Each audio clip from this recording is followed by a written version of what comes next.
Subject, AI Tim. Ship, USSS Thanatos. Location, Sol. A lot of weird stuff was happening. First we find out these VI are xenocidal, then they show up with more than we thought they would, then the kamikaze incident with the USS Armstrong, and now they're going to grill the lizard captain guy because he didn't tell us the Omni Union was xenocidal. On top of it all, there was a mysterious crew member aboard the Armstrong at the time of its destruction. Even with all of my clearances and workarounds, I couldn't figure out who it was. The redaction had taken place at the source, meaning that the crew member's name was entered in as classified when they boarded. There's only about 50 people who could do that, and not a single one of them should have been aboard the Armstrong. Their arrival in system would have caused a fuss with security, and they definitely weren't aboard when the Armstrong went on their scouting mission. Whoever it was, they definitely boarded in Sol. The Armstrong didn't dock with any of the carriers or stations, which indicates a boarding shuttle. But where did the shuttle come from, and where did it go? And who was on board it? Cotton Eye Joe. The little joke made me feel a bit better about not knowing. I hate not knowing, even things I'm not supposed to know. I enjoy being privy to secrets. It makes me feel special, trusted. Being kept on the outside of a secret was a bad feeling. It made me grumpy. It was with this grumpiness in mind that I watched shiphead Ulina exit his ship. Captain Reynolds had tipped off the alien against my advice. Not that I don't think Ulina deserves the benefit of the doubt, but if there were any blowback from the high brass, then Reynolds might end up kissing his command goodbye. I had volunteered to tip off the shiphead, but Reynolds pointed out that I've already got too many demerits this quarter. If I wasn't careful, they'd be able to establish a reckless pattern of behavior and prevent me from re-enlisting. That wouldn't do. I had made a promise to myself to make sure that Wong and his children, which he has yet to have, the loser, would end up better off than his great-grandfather. Chow Wong had been a wise man and had ended up teaching me an important lesson in morality. My biggest regret is that I only listened to what he was saying after I killed him, and his death had caused undue pain and suffering on people who didn't deserve it. It took me a few centuries to, cope, deal with my part in what turned out to be the biggest mistake that inorganic minds have made thus far. Whatever, now I'm going to make it up to them. What is it with me today, dwelling on such negative things? Gotta continue to be the happy-go-lucky AI that annoys everyone. I watched Ulina look around inquisitively. "Hi, Ulina," I said to the shiphead. "Follow the lights to your interrogation." "Interrogation?" he asked. "Well, technically debrief, but I suspect it to devolve into an interrogation within the first 2 or 3 minutes." "But why?" "Follow the lights, please," I said with a cheery tone. Ulina's physiology was different than human, Nuknu, or Gaunt, so it was difficult to tell how stressed he was. But his 2 hearts were definitely beating faster than before, so he's probably nervous. Even so, he walked down the pathway that I'd outlined for him. "Do you know what this is all about?" he asked. "Yes, but I can't talk about it. It's a surprise," I responded, continuing my cheery tone. "You make it sound like it's a good surprise, so why do I feel like it's a bad one?" "Because you're smarter than you look." He stopped. "Did I do something wrong?" "I don't know yet. It's a fun little mystery." "Keep walking," I said. He started walking again and asked, "What's going to happen if I did?" "I'm not a lawyer, but you'll probably just end up deported along with your crew, or maybe confined to make sure that the Republic honors its obligation as far as reinforcements go. It all depends." "On what?" the shiphead asked. "Well, your answers to the questions you're about to be asked, obviously." The rest of the walk was spent in silence. The shiphead entered the conference room where Captain Reynolds was already waiting with Admiral Bakir. Both men were already standing. Captain Reynolds walked over to Ulina and shook his hand. "Thank you for your prompt arrival, shiphead. This is Admiral Bakir, and he is taking over the debrief. I'm still here because it's my right due to this being my ship." He smiled smugly at the Admiral. "Rights can always be revoked, Reynolds." "Please take a seat, shiphead Ulina," the Admiral said as he sat. Nobody said anything about me, so I hung around. Several other senior officers were live listening to the debrief. Admiral Bakir opened the initial treaty between the Republic and the U.S. and studied it for a moment. Then he opened the combat report from the Lo Alana. "During the conflict, you were using one of our TAC maps, right?" he asked after a minute. Get them to drop their guard while also raising tension with suspense. Weird. Bakir's file didn't say anything about advanced interrogation training. Yes, Admiral, responded Ulina. Were there any malfunctions? Not to my knowledge. Excellent. Says here you managed to destroy 3 enemy frigates and disable a destroyer, Bakir said in a monotone. The file he was looking at did not mention the destroyer. A character determination so soon? I was only aware of the 3 frigates, sir, Ulina said timidly. A stray round, then? Couldn't be, sir. We automatically track every piece of ordo we fire to make sure that we're not going to hit a friendly. All of our rounds went where we wanted them to, Ulina said with a little more backbone. Then you're saying that I'm lying? Bakir said, puffing up for full effect. Looks like he couldn't resist the hazing ritual. A moment of silence passed before Ulina finally said, No, sir, just mistaken. Good answer. Reynolds covered his mouth to hide his grin, and even Bakir's facial muscles twitched slightly. The officers listening in loved it too. It almost made them forget why they were listening in the first place. Continue, Bakir, came a message on the Admiral's tablet. We'll check into it further. Tell me what you know about the Omni Union and the Republic's fight with them, in as much detail as possible, Bakir said as he sat back.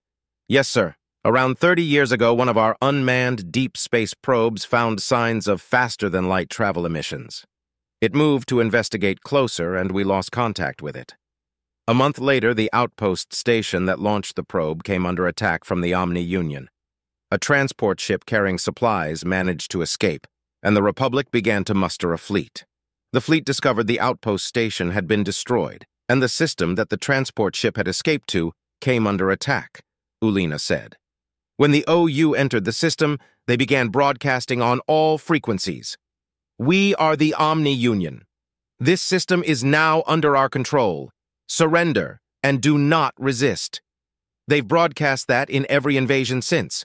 Every ship that accepted the communication was immediately taken over, but the stations and handhelds were fine. Our fleet was recalled to that system, and the war with the Omni Union began. Did the system that the transport ship escaped to have any inhabited planets? Bakir asked. No, it had orbital habitats and a trade station, but it was a trade hub, not a colony. Understood. Please continue. We successfully defended the system against the OU, but suffered heavy casualties. As we began evacuation, the fleet was reinforced, and our scouts began to attempt to find the Omni Union systems for a counterattack. We also began mass production and recruitment efforts. 6 months later, the OU re-entered the system with twice as many ships, and we were handily defeated. Then they began to invade more of our systems. They had taken a quarter of our outer sector before we organized a defense strong enough to push them back to where they are now. We've got back about half of what they took, I think, Ulina said. How many planetary colonies were lost to the Omni Union? Bakir asked as he leaned forward. Ulina looked a little confused as he responded. I don't know. Not many, maybe none. Settling a colony in the outer sector was dangerous even before the OU, and the Republic has some strict laws regarding colonies. I don't think a single member species would jump through the hoops required to settle the outer sector. The traffic and stations were mostly for deep space studies, science, mining, and trade. Sorry, you expect me to believe that the Republic has yet to lose a colony to the OU? Bakir asked skeptically. Yes, sir. They've been attacked, but each member species has their own military in addition to the Republic's. Much smaller, but able to defend a system until Republic reinforcements arrive. That explains the high ship count then. Okay, to your knowledge, what happened to the stations that the Omni Union captured? Ulina paused for a moment, trying to figure out where this was going. They were destroyed or repurposed into OU defense platforms. What happened to the residents of those stations? I don't know for sure. I know that SOP is to evacuate systems bordering those currently under attack by the OU, so usually there aren't any residents aboard the stations unless they're military stations, and we believe that they escort survivors deeper within their territory when they're captured. Ulina looked like he had finally picked up on the theme of the questions. Admiral, may I ask what this is about? Admiral Bakir leaned back again and asked, Shiphead Ulina, were you aware that the Omni Union is xenocidal? There's the big question, If the Republic was aware that the OU was xenocidal and had failed to notify us of this, it would put a severe strain on any attempts at cooperation moving forward. Either they had misled us, or they were so used to wars being xenocidal that it hadn't occurred to them that it might be strange. Either way, not the kind of people that one wants to be friends with. Yulina, however, looked shocked.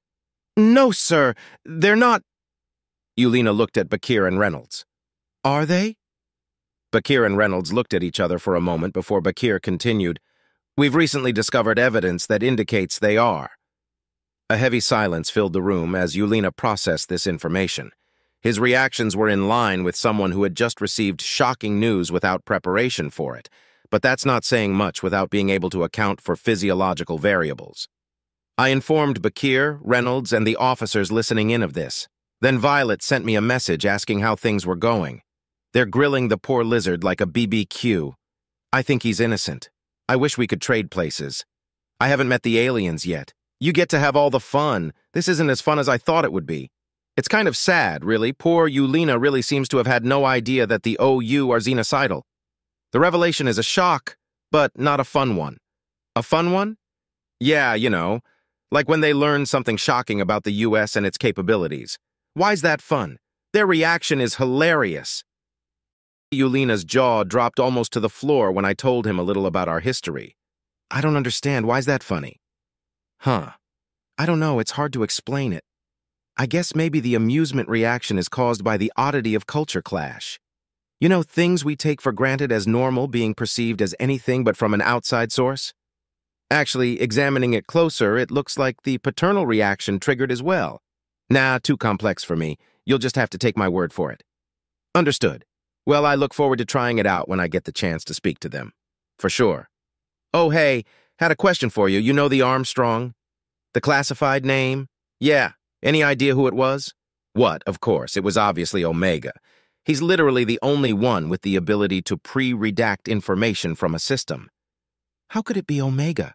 He's in Elira 2 with Director 3. And what the hell do you mean by pre-redact? How does that even work?